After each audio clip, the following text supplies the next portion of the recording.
We are back, and this is Born to Speak to You TV. I'm your host, Calvin Gibbs, and we are going to be talking this episode about project management and why project management matters. Well, it matters basically because it's the difference between just working and actually achieving something that's meaningful. That's meaningful. And here's some key reasons why project management is so important. It provides clarity and direction. Clarity and direction. All participants in a project should understand exactly what's being done, how it's going to be done, and what the finished product is going to be.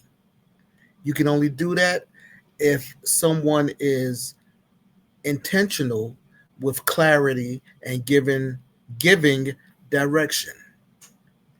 Also, another thing that's important with project management is efficiency and resource management.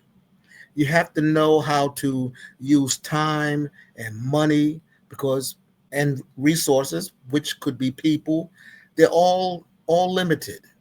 You have a budget and you want to always try to come in as close to the budget as you can. Maybe under budget would be fine. But project management ensures that all of the resources are used wisely. It helps to avoid waste, scope creep, and we're going to talk about scope creep a little bit too, and just blowing the budget out of the water. It also helps with risk reduction. Risk reduction. Every project that you may work on or be a part of has risk. There's missed deadlines, there's cancellations, there are cost overruns, there's people that get ill. Sometimes things have to be postponed, and then you try to get back on schedule, try to make up for lost time. Good project management allows or anticipates these risks, and it builds strategies to minimize them in the first place. Another important aspect of project management is accountability and communication. It creates structure, and I love structure. I love to know who's in charge of what, who's responsible for what, when tasks are due, what should happen if it goes past the time when it's due. This keeps everyone in alignment, and that is so important in project management. And it also provides consistency and quality. Project management has certain proven processes that are going to be applied to standards to make sure that the quality stays where it is. There's always quality and consistency, and ensuring that the end product, actually delivers what was promised. And the last thing, stakeholder satisfaction. If you are a project manager, you always want to make sure that that end product is going to be what the stakeholder is expecting. Okay, because if it's not, then there's problems. Okay, something went wrong. Maybe you went over budget. Communication was not done effectively. So these six items, these six processes are all part of project management and why it matters. So right now we're going to take a short break, and when we come back, I'm going to introduce you to my guest today, only on Born to Speak to You TV.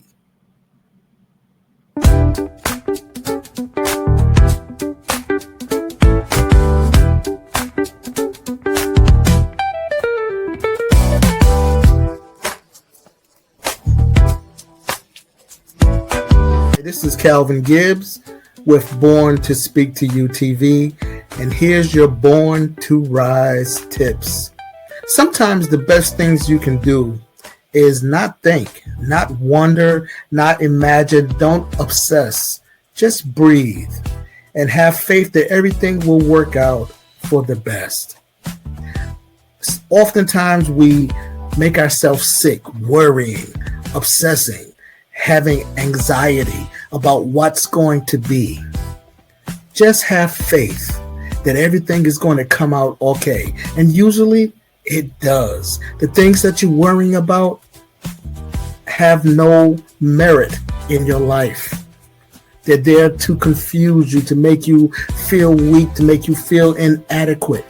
So the best thing you can do is don't worry about it. Don't think about it. Don't wonder about it. Don't obsess over it.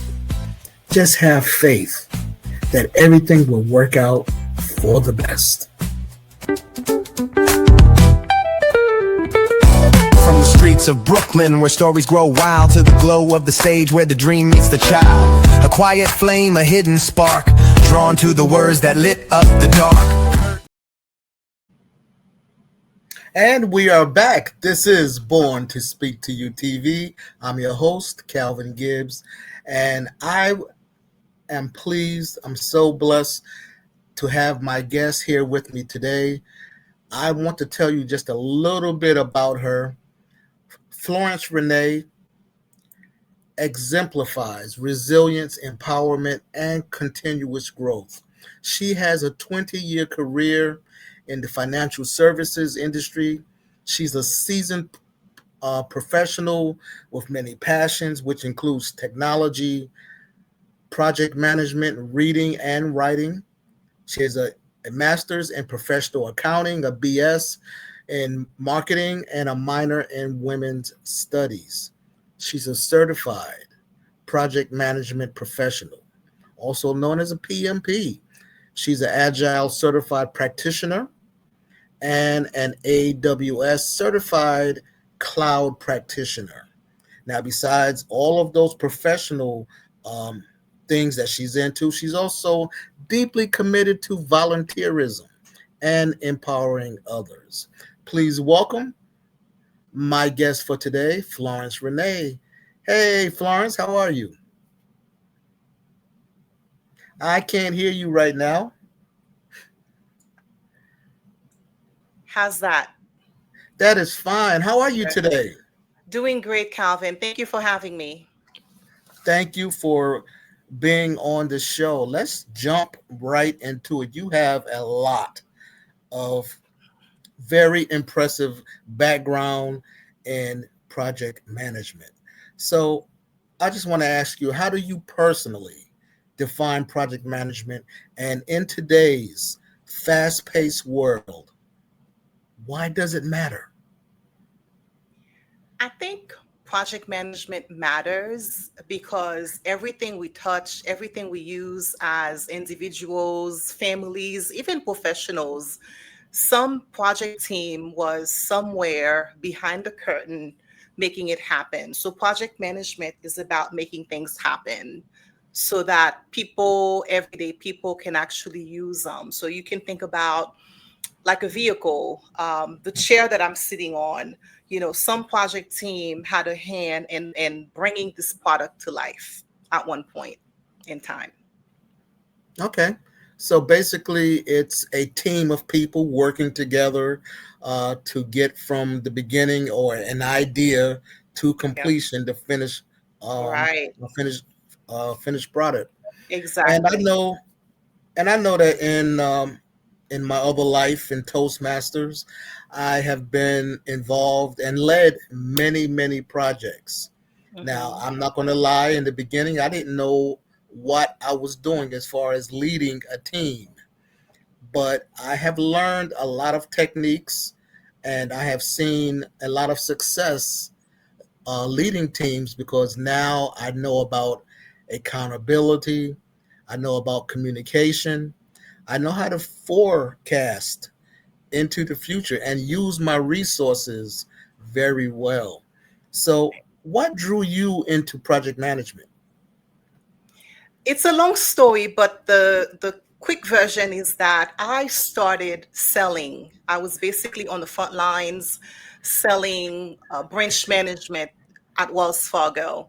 And I was always intrigued by all the financial products that I would have to sell. Like, how did we end up with this card? And what was that all about?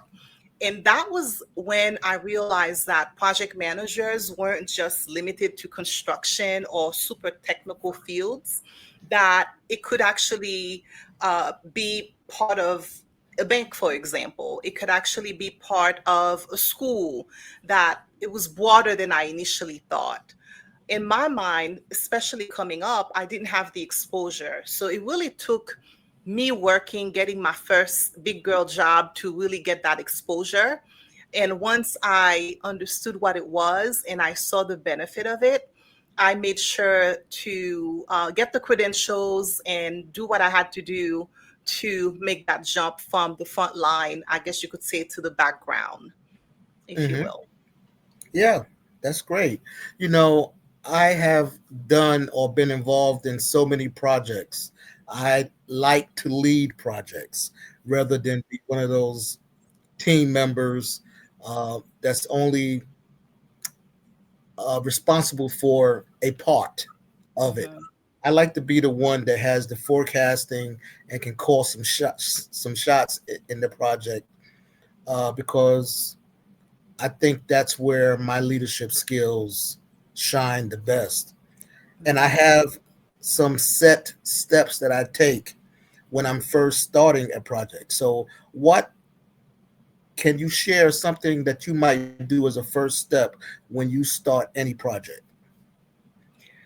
Well, there are different tips and tricks, Right? but for me, the one that I usually do that has yet to fail me is understanding who my stakeholders are. So, looking at the stakeholder register, looking at any lessons learned, so from prior projects or similar projects, just to see if I can actually get any nuggets of learning. So I have that as my baseline before you move forward. So a stakeholder register, knowing who's who, what the skill sets are, and who do I need, who am I missing? And again, like I said, those lessons learned from other projects or well, similar projects, I should say. Right. And of course, there's a classic triangle in project management, and that's always cost, time, and quality. Right. Mhm. I know that I sometimes, well, I used to. I put it like that. I used to have problems dealing with the time factor, but as I learned how to forecast better, uh, that got taken care of, and the quality is always foremost in my mind. So, how do you balance that triangle of time, cost, and quality? Well, the the surest way is through communication and following Mm, through, mm, following through with all the people that you need to, so all your stakeholders, to get your timelines, to get your estimates, and hopefully shrink your estimates to something that's realistic. And then the big thing is I like to, I would say, under promise, over deliver. Is that the right. same? Yes. So try to make sure you're not at a point where you are apologizing for something that you could have been avoided. So I try to balance it out, just following through and just being relentless and communicating with my people, with my team, and my business partners, and whoever else ha- with the business need to know. Okay. Okay. Mhm. Well, Florence, I'm going to get a little personal with you because I think Okay. this, I think this is part of project management as well. Have you Okay. ever had to project manage a family outing or a Yes. family dinner? Absolutely. In fact, maybe yes, absolutely. 3 years ago, we had my mom's 60th birthday party, and I basically project managed the party from out of state with my Hmm. siblings, of course. So it's a skill set really that applies to just about anything. It doesn't have to be just work. It can be a party or a barbecue or anything like a big trip, for example. Yeah, Okay. it's very Well, I versatile. well, I have found that working with family and friends, it usually doesn't go well. there's Yeah. always there's always someone that forgot the communication, forgot their responsibility, left something at home for a trip that they definitely need, like I Yes. don't know, ID, Yes. Yes. And things like that.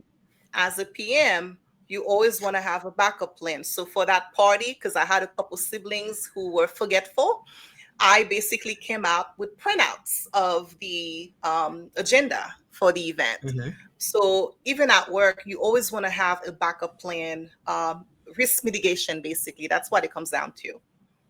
Yes, yes, Hmm. yes. And even let me see, over the last 25 years, we've moved twice. So moving from one house Yeah, to another is a big project management. right. Twice, twice we thought we had things all planned out. Twice we didn't have everything packed when it was supposed to be packed, and there was a lot of cleanup work after the truck had already left. So we've decided that if we have to move again, we're not packing anything. We're going to manage all of the movers, have them come in, tell them what to do, and just watch them execute, execute, execute. So Hmm. yeah, that will make that project, the management of that project, a lot easier for me and my wife. So Yes. my next question for you, and I want to just try to get a little creative with this project management, um, questioning. If you could compare a project to a food dish, what would it be? And what happens if someone skips an ingredient? I am Haitian by birth, so I'm gonna Yes. use, but I'm not gonna use a the dish that I had in mind, but I'm gonna go closer to home, which is Louisiana, the gumbo. Oh, yes. So the Haitian dish that I had in mind is very similar to the gumbo. So it Mm. has a lot of ingredients. Therefore, a project has a lot of different people, different personalities, different needs, and they all come together. You got to have it all together, all the flavor profile, everything has to come together. That would be the dish that comes to mind Yeah. And you know for that what? question. Yeah, I would totally agree with you. I think you nailed that one right on the head. In my family, for New Year's Eve, the tradition is that Mr. Gibbs will cook a big old pot of gumbo. And Mhm. it took me about 5 years, trying to get it right because I only cook it once a year. But now I understand those flavor profiles that you just spoke of. And Mhm. when something's not there, when something's not right, you kind of know it right Yep. away. Yep. Yeah. But now I know how to go back and fix it as I go along. And the end result for the last 3 years has always been very good. The family can't get enough of it. I might have to do 2 pots this year. Yep. Yeah. Yep. So let me ask you another question. I know sometimes with project management, it can become a very stressful, um, emotional thing for not only the leader but for the team as well. How do you handle those moments? How do you inspire and motivate a team that's under pressure? I think As a leader, whether you are the PM or you're not the PM, I think your attitude, what you bring, how you carry yourself, self-regulation, self-awareness, all of that plays into bringing positivity, making sure that other people feel heard, even if it's chaotic. There's some sense of stability.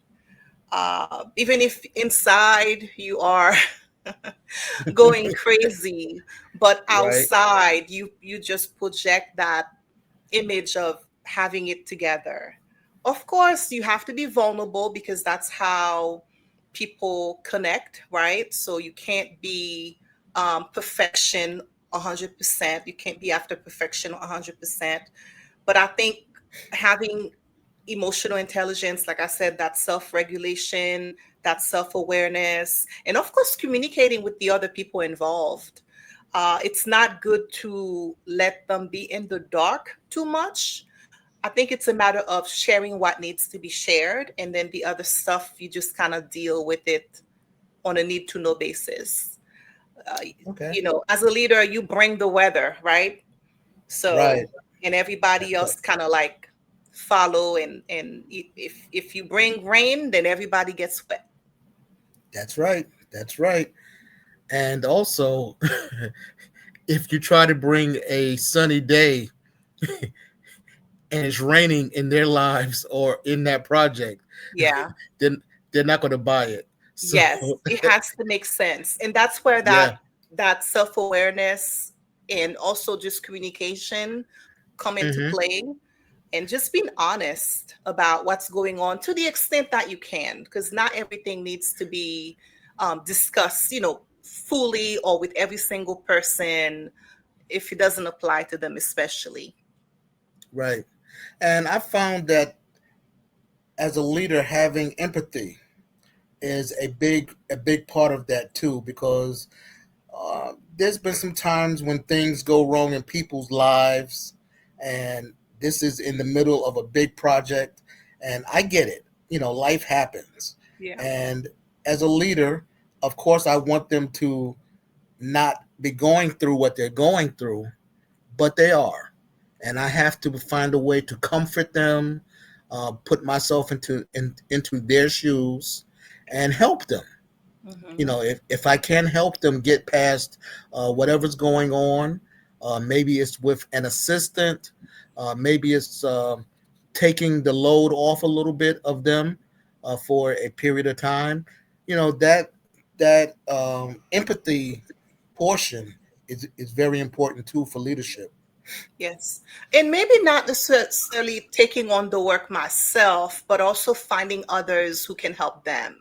Delegating and spreading that load is Hmm. another way you can actually, I guess, show empathy to anybody who's struggling on your team. And of course, doing things together, even like food days count.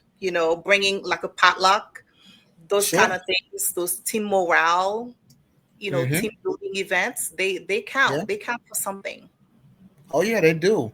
I enjoy going out for a dinner with the team, or maybe having a liquid um, cocktail after work, and just treating them, having that moment where everybody can just let their guard down and just enjoy each other's company. I Yep. find that bond that we create and we bring back to the workplace Right. really helps a lot. Yep. So in the opening, I spoke a little bit. I mentioned scope creep. Yes. Yes, I hate scope creep. For those that don't know, scope creep is when people keep adding to a project after it's already been, laid out, forecasted. They want to change this, they want to add this, that, the other. How do you deal with scope creep? Again, it comes down to communication. I think that is first and foremost. So you want to understand what is it that they are asking or needing, what's the priority. Is this something that can be delivered maybe in phase 2 Yeah. What's the rush? What's the need here? And talking through that to understand and then make the call to either include it or not include it. Because you don't want to reject somebody just because it was never discussed prior, because maybe something changed. We have learned enough as the project went along, and now a business need came up, and now we have to address it. So communication, I think, is where it comes down to understanding what is being requested and making that judgment, that prioritization call around it. Okay. But Yeah. Yeah. scope creep can be a good thing. Maybe the initial requirements were not up to snuff, because it happens, things Mm. change. And so it's not an automatic turn down when it comes to scope creep for me, because I want to learn what is it about and go from there. Okay. Okay. That's fair enough. Just me personally, once I have everything laid out, planned out, and in motion, I don't want too many changes if possible. Right, right. But you don't just outright reject or deny the request. You Hmm. got to understand what's going on, because maybe it is something that was missed from the initial, round of requirements, the initial planning, and maybe it can be included. So I always like to have a conversation to understand. Okay. Okay. Very good. Now, for someone that's totally new to project management, maybe this is their first job in this arena. What is one piece of advice you would give to a newbie? Well, the number one advice, I guess, I'll do two if I can get away with two. Project Okay. management is broad, so all industries, healthcare, finance, insurance, everywhere, football, entertainment, everywhere, legal. And then the other thing is that you don't have to be the project manager to be a project professional. Mm. Nowadays, there are so many different roles that you can actually do as part of a project, and you can still add value. Of course, everybody wants to be the ultimate leader, but you can still add value. You can still find ways to bring your leadership to a project team without having to wear the PM title yourself. I think I'm a perfect example of that. I never really worked on a project as a project manager. It was always under some other title, but I was doing the work, just the title was different. So don't just get so fixated. I guess that's the final message. Don't just get so fixated on the title, and then you miss the opportunities, you miss the experience, you miss the learnings that you could have gotten. Okay. All right. Well, thank you for that. That's been a wealth of knowledge. And we're going to take a little break and then we're going to come back with more on this topic, from chaos to clarity, the project manager's playbook, with my special guest, Florence René, right here on Born to Speak to You TV. We'll be right back.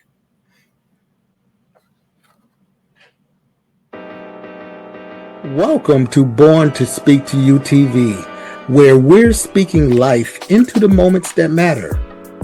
This isn't just a show, it's a movement. It's a space where stories are honored, voices are lifted, and truth has a mic. Each episode, we dive into powerful conversations on identity, on equity, growth, healing, leadership, and the courage that it takes to speak up in a world that often wants us to keep quiet. Whether it's through personal testimony, community impact, or artistic expression, Born to Speak to You is where voices rise and change begin. Our mission is simple: to empower people to use their voice, own their truth, and build bridges of communication and understanding. So, sit back or lean in because you're about to witness what happens when passion meets purpose. This is Born to Speak to You TV. Let's speak life.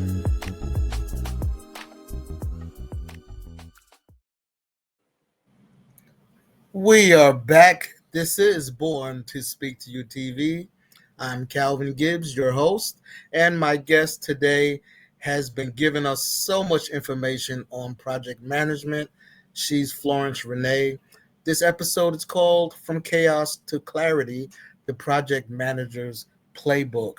And we've talked about a lot of things, but I want to now ask just a few questions, Florence, about how is technology, AI, for example, remote collaboration tools, for example, how is that changing project management, I think, especially AI?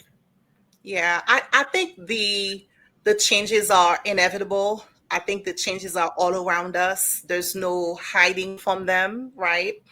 So it's a matter of embracing them, and especially with AI and so many things that are done on a project, you can actually get AI assistance, to do those, I'll say, low hanging fruit, but they are valuable, but maybe time spent on status reporting, and editing and making sure it's correct. Now you can maybe upload a status into some AI tool and have AI restructure your status report for you. And you can use that time to do something else. So in my mind, I think it's great. I welcome it because efficiency is the name of the game, Hmm.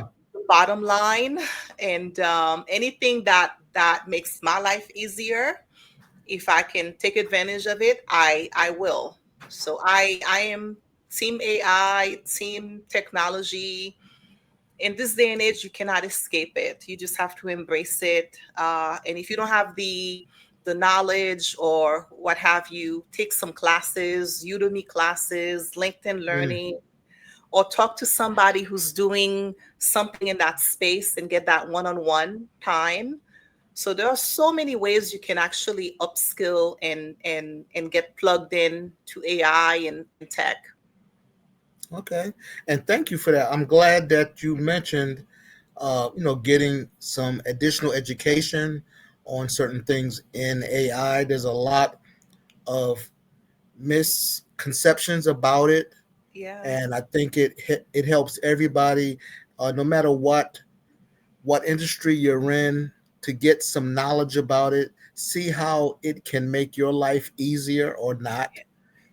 So I know when you started in project management, there was no AI. So where do you see the future of project management going in the next, let's say, 5 to 10 years? I would say 5 to 10 years is even probably too far down the road. I would say within the next year or two, I think it's advancing really, really quickly. There's always a new version out there. And so we should be able to do a lot more with less. And us, those of us workers, the human beings, we just have to get in line and get behind the technology so we can actually be the one to tell it what to do, because I think there is still a place for the human element, that emotional aspect, the context, for example, that we can bring to something. I don't think AI is there just yet, um, with that, but that's not to say it can't happen. But I think, just embracing it, like I said earlier, embracing it, get yourself trained up, upskill as soon as you can, and just be ready. Okay. A lot of people I speak to about AI always feel uh, that AI is going to take away jobs. Do you think that in the realm of project management, uh, the responsibilities that some team members have, that they would in their particular responsibility be able to use AI not only to keep themselves employed, of course, but to be more creative with their responsibilities? I don't think AI will take jobs away. I think it will change or shift jobs. And it's a matter of us catching up and staying on top of the advancements. I think I would expect things like status report, for example, to be a space where maybe as opposed to be physically typing up, you might be able to speak it into an AI tool or upload something into an AI tool and then let it do its thing. And then as the human, I would be the editor because you have to verify AI. AI by itself hallucinates.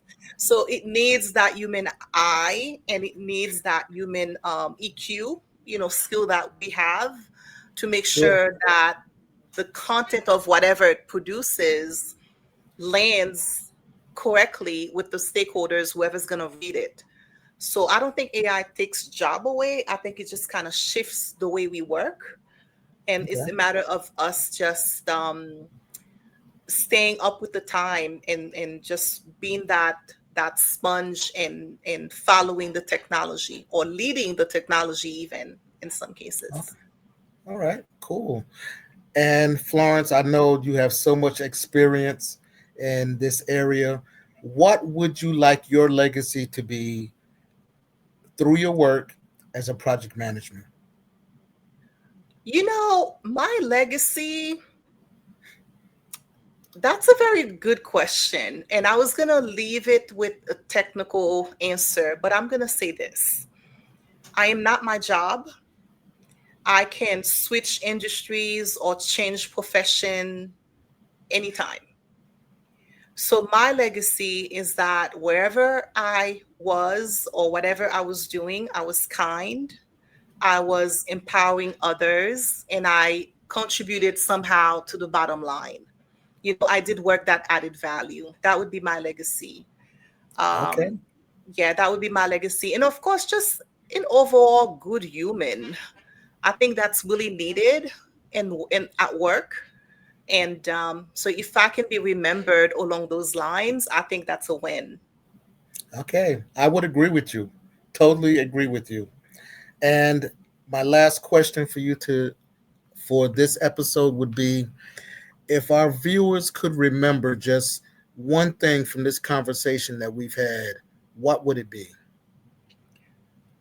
Our viewers, and especially the youth, especially the early career people, and especially the minorities, first generation college students like myself, immigrants, is that to open up your horizon. Don't let your parents' job or what you see your auntie did to earn a living limit you. There are Mm, so many things that you can do. And take myself, for example, as a Haitian, I was supposed to be in medical or legal somewhere doing something along those lines. But here I am doing, I guess you could say, financial industry and loving it after 20 years. Now, that's not to say I couldn't change my mind and go into medical something, but I gave myself permission to try something different, to try something that excited me when I was younger. And I would encourage all those groups to do the same. And even the older people, like, don't limit yourself. Just because you started in one arena doesn't mean you have to stay there. all right. That's some powerful, powerful words. I hope our viewers take it to heart. And I want to thank you so much for being on the show, Florence Absolutely. Renee. Thank you so much. And we're Thank going to you. take a little break and we'll be right back. This is Born to Speak to You TV, and I'm Calvin Gibbs. See you in just a minute.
We are back. This is Born to Speak to You TV, and I'm your host, Calvin Gibbs. We just had a great conversation with my guest, Florence René, about project management, and she's been in that field for 20 years. She has a lot of experience and a lot of knowledge. So I want to share with you a little story of mine. And this is what I call the project management pizza. People always ask me, Calvin, what's the hardest project that you've ever managed? Well, it wasn't a keynote, it wasn't a training program, it wasn't even coordinating anything in Toastmasters. It was, believe it or not, pizza night with my friends. I thought that we had it all figured out. I said, don't worry, folks. Got this. Tonight's pizza project is going to run like clockwork. Task list, check. Budget. I had a 2-for-1 coupon. Check. Timeline. Delivery in 30 minutes or less. Check. What could go wrong, right? Well, let me tell you. That pizza night turned to a master class in scope creep.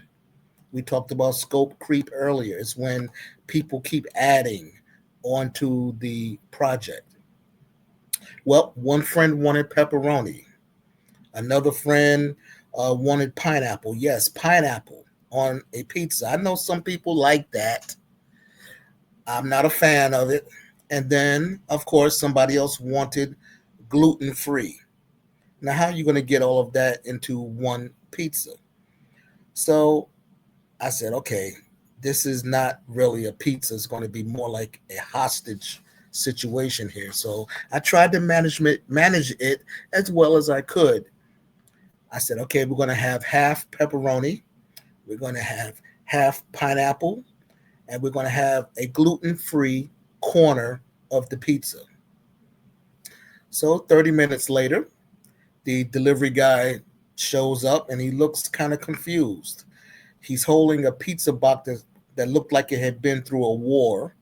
One side was overloaded with sausage.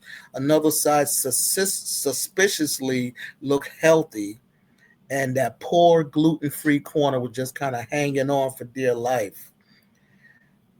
And everyone's laughing. They're looking at it. They're hungry. So I know they're going to eat it.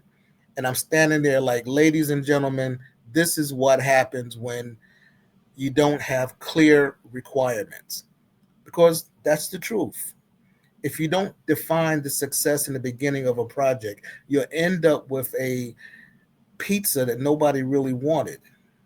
That night taught me and my friends a simple lesson about project management. It's not just about tasks and timelines. It's about communication, people, clarity, and you've got to get everyone on the same page before you even start. Otherwise, you could end up with pepperoni on your pineapple, and you don't want that. So whether you're managing a team at work or leading a community project, maybe just ordering dinner, remember to set the expectations early. Communicate clearly, and lock down the scope before the pizza shows up.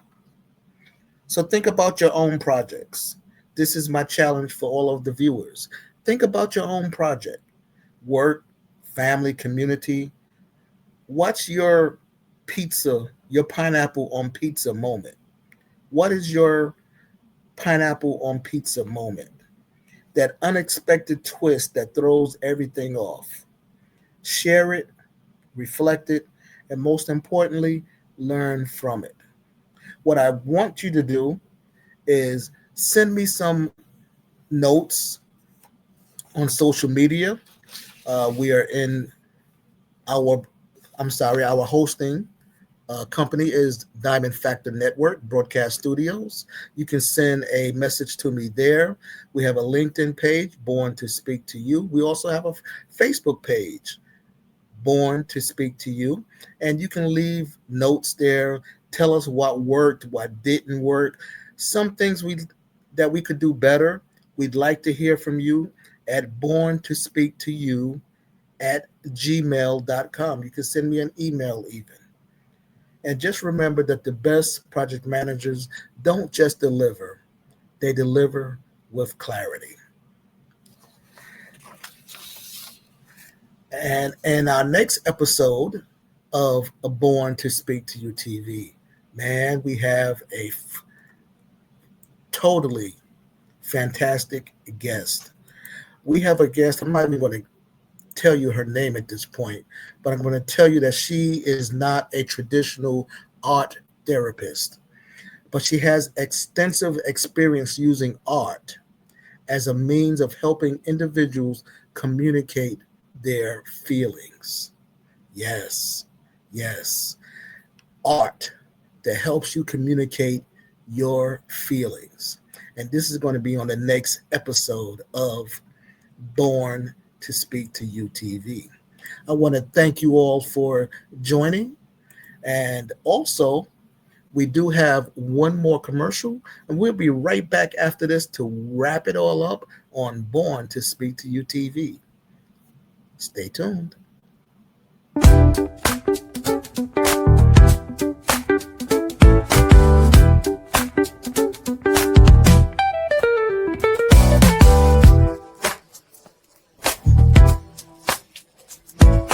Hi, this is Calvin Gibbs with Born to Speak to You TV.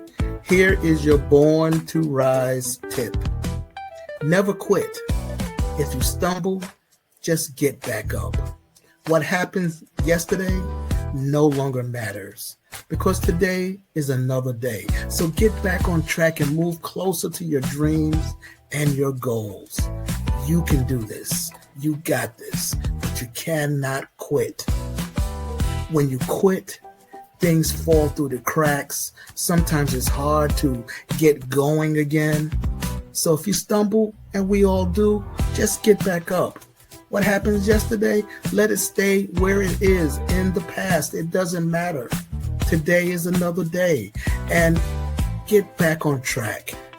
Move closer to your dreams and your goals because you can do it. From the streets of Brooklyn, where stories grow wild, to the glow of the stage where the dream meets the child. A quiet flame, a hidden spark, drawn to the words that lit up the dark.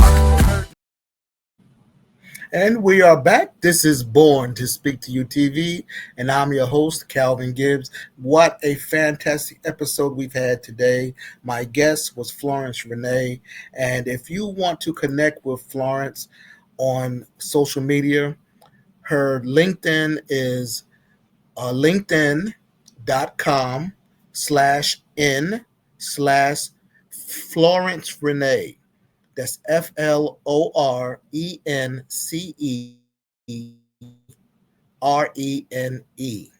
And there you can connect with her, network with her, and just build up this community that we are working on here at Born to Speak to You TV. Our motto is speak life into the moments that matter. And no matter what you do, you have a voice. And that voice can change not only your life, but other people's life. So find opportunities to speak.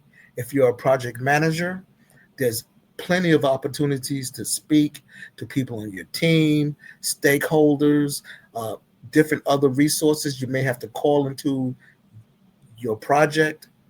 But as Florence said, she wants her legacy to be one of hope and love and respect. And that's what it's all about. Speaking life into those moments that matter.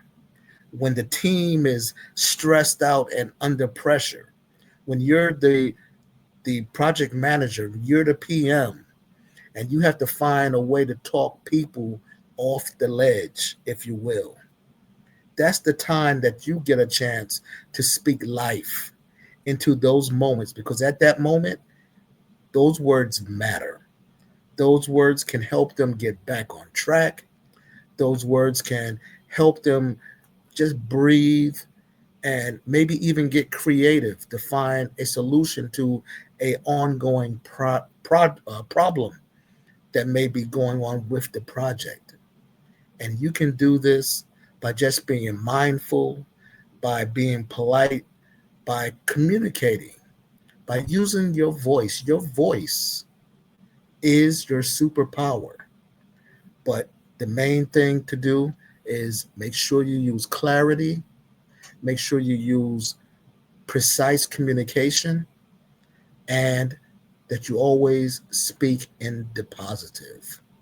So, until the next episode of Born to Speak to You TV, I'm your host, Calvin Gibbs, and we will see you at the next episode. And always remember, speak life into the moments that matter. Born to Speak to You.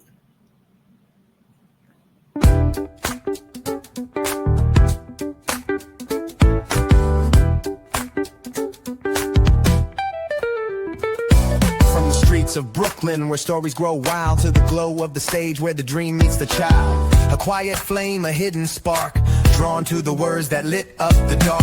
Curtains rose and so did he, finding power in poetry.